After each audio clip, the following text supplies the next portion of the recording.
Esse ano, todo mundo que fez um plano de negócio, né, o tal do business plan, teve que rasgar esse plano de negócio. Mudou muito rápido, né? Acho que até fevereiro as pessoas não esperavam que isso ia acontecer. Aconteceu de forma muito rápida. Queria fazer uma pergunta para vocês. Eu que sou empreendedor, que tinha um plano de negócios, que esse plano de negócio foi para o espaço. Como é que você reconstruiria um plano de negócios? O que é importante olhar agora para planejar o futuro?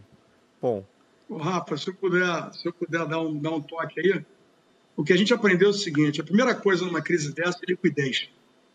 Então, se eu sou um empreendedor, a primeira coisa que nós fizemos quando fez é o seguinte: eu tenho caixa suficiente para passar por essa tempestade. A liquidez é a primeira coisa. A segunda coisa é você montar cenários. É você dizer, ok, nós estamos num... Fechou tudo, isso vai reabrir daqui a pouco, a retomada vai poder ter, como o pessoal diz, uma retomada em V, uma retomada rápida, uma retomada em U, que é uma retomada um pouco mais lenta, ou uma retomada em L, que é uma retomada que não acontece. Caiu 20% e vai continuar assim. E aí você tem que ter planos de ações e pontos que você aciona esse ou aquele à medida que um cenário ou outro fica mais claro. Então, realmente, o nosso orçamento foi por água abaixo nesse primeiro trimestre, segundo trimestre em par. E o que a gente teve que fazer? A gente teve que dizer, ok, nós temos um base case aqui, um caso base, que para nós é esse aqui, tem o mais otimista, o mais pessimista, tem plano de ação para os três, liquidez está garantida, e à medida que a coisa começar a se delinear, nós vamos ver se o cenário é 1, 2 ou 3, e se for 1, tem um plano de ação, 2, tem um plano de ação e 3. Mas você não consegue prever tudo. Então, no final, você tem que estar muito junto ao consumidor. No nosso caso, a gente tem um negócio grande na China, temos nossos 5 maiores países é a China, temos um negócio grande lá, 30 mil pessoas, funcionários, etc. E nós aprendemos muito do que aconteceu na China e na Coreia do Sul, e encararam o problema de forma diferente. A China fechou tudo, a Coreia do Sul não fechou nada, mas o consumidor muito disciplinado da Coreia do Sul se retirou um pouco da sua rotina natural, até que as coisas, a curva baixou um pouco, mas aprendendo o que aconteceu em ambos os países que foram muito competentes no enfrentamento da crise, nós, então, fizemos algumas melhores práticas para que, quando a pandemia se chegasse, a gente soubesse como reagir. Então, por exemplo, PPEs, de matérias de proteção individual, a gente logo botou no mundo inteiro, com a nossa organização global de compras, porque a gente sabia que isso ia estar escasso, né? E aí começamos a pensar nos cenários e nos planos de ação para cada cenário. Mas liquidez primeiro. Brito, que bom que você pode contar isso tudo, viu? Porque, infelizmente, tem muita pequena e média empresa que não tem caixa, que tem dificuldade, né? E esse pessoal realmente está sofrendo bastante. Porque uma crise, no fundo, ela é um grande teste para a proposta de valor da empresa, certo? E para a cultura da empresa. Empresas que têm uma cultura mais forte, normalmente são mais flexíveis, são mais eficientes, elas conseguem, de uma certa forma, criar exatamente planos adicionais. Por elas serem eficientes, elas têm mais facilidade do caixa. Por serem mais eficientes, elas conseguem mais alianças com seus fornecedores, né? Então, essa crise, ela seguramente vai mostrar quem é mais forte, quem tem uma proposta de valor mais consistente, quem encanta clientes, quem tem uma cultura forte, vai. E muita gente, infelizmente, algumas vão ficar pelo caminho. Outra coisa que a gente está vendo é o seguinte, né? Que o comportamento está sendo diferente em várias. Hoje, por exemplo, a indústria está sofrendo bem menos que o varejo. O serviço está sofrendo muito no Brasil. O serviço realmente é o grande sofredor, e principalmente no varejo as pequenas empresas, exatamente, que foi retirado, né, praticamente a receita, que é o principal. Então, realmente, tudo bem, né? A gente tem que cuidar do caixa, segurar o capex, refazer, fazer planos, fazer um plano emergencial. Eu acho que isso, inclusive, até serve para remotivar os executivos, né?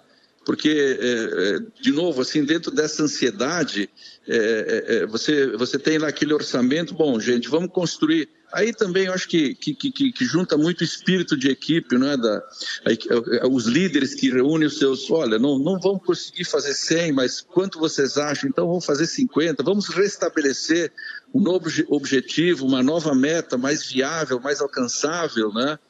Então é uma grande gestão de ansiedade, não é?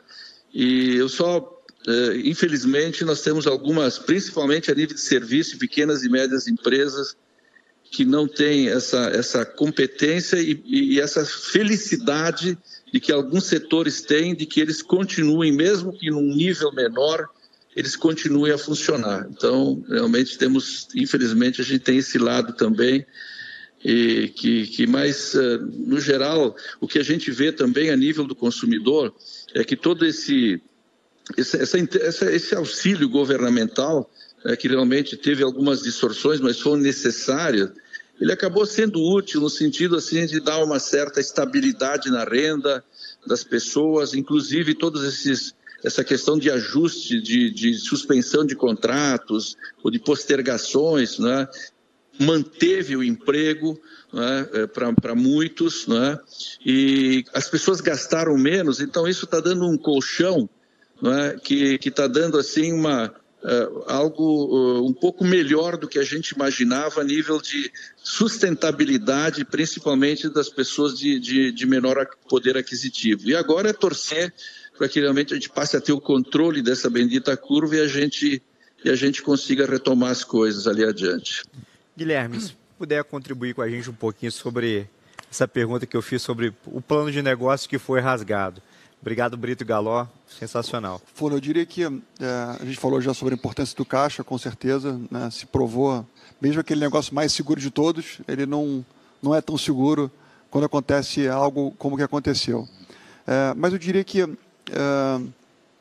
como o cliente está mais conectado, mais do que nunca, aprender a trabalhar com os dados se torna fundamental nesse mundo novo, né? Você tem que aprender, dados é o novo ouro, né? Essa é a metáfora do momento, né? Então, como o cliente está conectado, você aprender o momento certo de conseguir entrar em contato com ele, como entrar em contato, que canal utilizar e assim por diante, isso se torna super importante. E se você fez o dever de casa, né, o Galó comentou um pouco sobre isso, se você realmente foi uma empresa meritocrática, isso ajuda muito, né? Por meritocracia é uma palavra que é muito fácil ser falada e difícil de ser colocada em prática, né? Mas realmente, se você tem os líderes certos na posição correta, se você construiu a cultura forte, se o time tem as metas adequadas, se o time está alinhado com você a longo prazo, isso tudo se torna ainda mais fundamental quando você vê o mundo mudando tão rápido. Mas quando a gente inverte um pouco a lógica e começa a pensar menos na gente e mais em quem quer empreender, eu fico muito otimista com o Brasil, porque o Brasil sempre foi o país do CDI alto, né? Desde o Plano Real, nossos juros são na média superiores a 13% ao ano. Então, por que alguém vai empreender no Brasil, né? A mentalidade do Brasil é outra, né? E por mais que a crise seja muito grave, eu acredito que vai ter um estímulo muito grande para que as pessoas possam realmente começarem a acreditar mais nos seus sonhos, né? A gente é um caso inspirador, a Ambev é outra, a Renner é outra, tem inúmeras outras empresas, mas agora eu sinto que as pessoas com cuja oportunidade tão baixa, né, desde o sujeito que está pensando em montar uma padaria na esquina, montar um bar, ou até aquele empresário maior, todo mundo hoje em dia pensa em empreender porque o dinheiro está coçando na mão, o dinheiro está livre, né? Então isso empodera o capital, isso empodera a sociedade e eu diria que o segredo é sempre sonhar grande, mas começar pequeno, né? Então quem pensa em empreender, acho que vai ter facilidade em conseguir capital se tiver uma ideia boa, se tiver uma ideia consistente, mas começar pequeno, porque pequeno você consegue ajustar com velocidade, você consegue testar a sua hipótese, corrigir um pouquinho, e quando aquilo começar a fazer sentido na prática, você começa a intensificar a jornada. O juro baixo é a gasolina para o empreendedor.